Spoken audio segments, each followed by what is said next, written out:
दोस्तों आप सभी का स्वागत है हमारे इस प्यारे इस चैनल दुष्यंत सिंह लेक्चर्स में। दोस्तों आज से हम इस चैनल पर क्लास 12 मैथमेटिक्स स्टार्ट करने जा रहे हैं। इसका चैप्टर 3 है ऑब्व्यू, इसको इंग्लिश में बोलते हैं मैट्रिक्स। तो इसको स्टार्ट करने जा रहे हैं तो सबसे पहले देखते हैं इसमें मैट्रिक्स होता क्या है। मैट्रिक्स होता है एक यानी कुछ मतलब अवयवों की एक निश्चित व्यवस्था।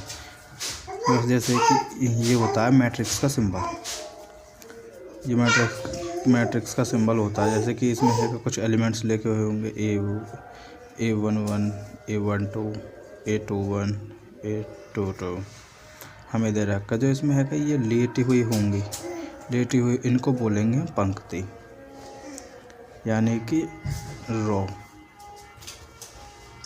इसको हम R1 से रिप्रेजेंट करेंगे, ये होंगी R2।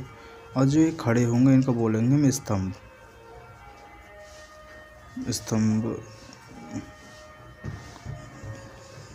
इनको हम C1 से C2 से रिप्रेजेंट करेंगे,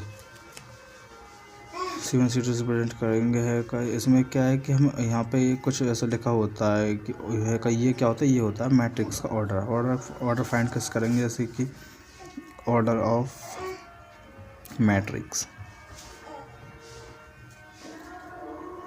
तो इसमें क्या है कि रो इनटू कॉलम यानी कि number of row into number of column. इसमें नंबर ऑफ रो कितना R1 R2 दो रो हो गई, और कॉलम कितना, कॉलम ही दो हैं, तो ये इसका ऑर्डर हो गया। अब आए टोटल नंबर ऑफ मैट्रिक्स कैसे निकालेंगे। टोटल नंबर ऑफ मैट्रिक्स कैसे निकालेंगे कि कुल अवयवों की संख्या वो निकालेंगे। क्या है कि हमें जो फॉर्मूला होता है रो इनटू कॉलम, यानी कि नंबर कितना है, दो ही रो है दो ही कॉलम है, तो इसमें मल्टीप्लाई करेंगे 4। टोटल इस मैट्रिक्स में 2×2 के इसमें है 4 एलिमेंट होते हैं। इसमें हमें ये दे रखा है कि A1 to A, ये क्या है, ये है एलिमेंट। और है का ये क्या है, ये है इनकी पोजीशन, यानी कि इसको हम पढ़ेंगे इसको पढ़ेंगे रो इनटू कॉलम के हिसाब से। इसमें यानी कि R1 है और है C1 है, यानी कि पहली रो पहला कॉलम, तो ये है। अब ऐसे हमें ये दे रखा पहली रो दूसरा कॉलम, ये दूसरी रो पहला कॉलम, दूसरी रो दूसरा कॉलम, इस तरीक़ा से निकालेंगे। हमें ये दे रखा है का।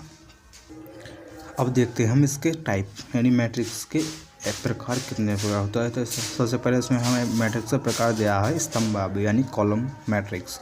यानी कि ये होता है क्या, कॉलम मैट्रिक्स होता है कि ऐसा अभी जिसमें केवल एक स्तंभ होता है, वो स्तंभावी यानी कि रो कॉलम मैट्रिक्स होता है। इसे एग्जांपल हमें दिया हुआ है, जैसे कि हमें एग्जांपल दिया हुआ है कि ऐसा एग्जांपल ये है कि इसमें कॉलम मैट्रिक्स का एग्जांपल है। अब दूसरे नंबर पर आता है पंक्ति आव्यूह, इसको इंग्लिश में बोलते हैं रो मैट्रिक्स।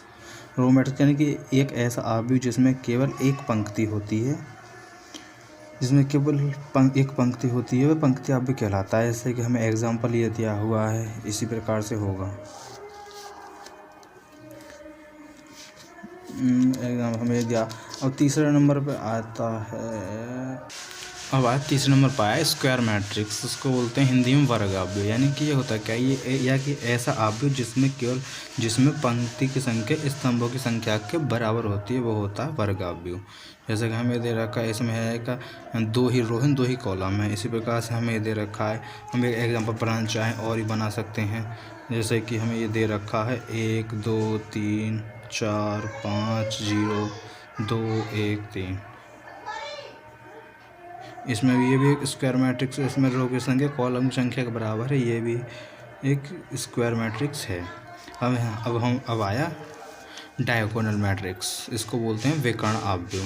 विकर्ण आव्यूह यानी कि विकर्ण आव्यूह होता है क्या, एक ऐसा आव्यूह जिसमें एक विकर्ण के अतिरिक्त अन्य सभी अवयव जो है वो शून्य होते हैं, डायगोनल मैट्रिक्स कहलाता है। अब है कि इसको हम देखेंगे एग्जाम्पल से।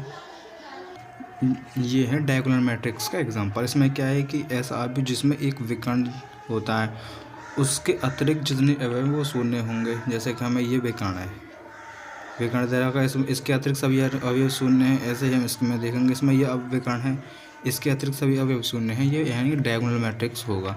अब आया अदिशाव्यूह। अदिशाव्यूह होता क्या है, अदिशाव्यूह होता है ऐसा आव्यूह जिसमें विकर्ण के सभी अवयव समान होते हैं तथा विकर्ण से अतिरिक्त शून्य जो विकर्ण जितने अतिरिक्त अवयव होंगे वो शून्य होते हैं, अधिक से अवयव कहलाते हैं, यानी कि स्केलर मैट्रिक्स कहलाता है। जैसे कि हमें दे रखा है एग्जांपल में, ये 2x2 का मैट्रिक्स दे रखा है, इसमें जो डायगोनल मैट्रिक्स है उसके एलिमेंट है वो सेम होंगे। ऐसे ही डायगोनल एलिमेंट वो है डायगोनल है, इसके एलिमेंट जो हैं वो सेम हैं, बाकी सब ज़ीरो है। ये है क्या आदेशाव्यव। अब आया तत्समक आइडेंटिटी मैट्रिक्स, यानी कि ऐसा अवयव जिसके विकर्ण के सभी अवयव जो वन होते हैं, यानी कि ऐसा अवयव जिसमें जो डायगोनल होता है उसके जो एलिमेंट होते हैं वो वन होते हैं, वो होता है आइडेंटिटी मैट्रिक्स। और उससे डायगोनल से अतिरिक्त जितने भी एलिमेंट होंगे वो सब होंगे जीरो, जैसे कि हमें एग्जांपल हमें दिखाया गया है।